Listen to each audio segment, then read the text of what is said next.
এই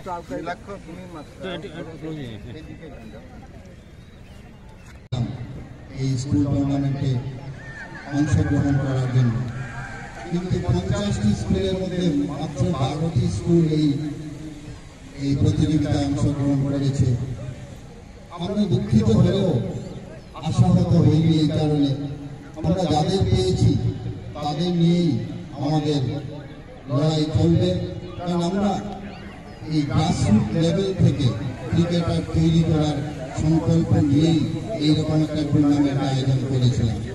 এবং প্রতি বছর এইরকম যে টুর্নামেন্ট হয় সেখান থেকে অনেক প্রতিভা বেরিয়ে আসে, এবং এই প্রতিভার সন্ধানে আমাদের এইরকম বিভিন্ন টুর্নামেন্টের আয়োজন হয়ে থাকে।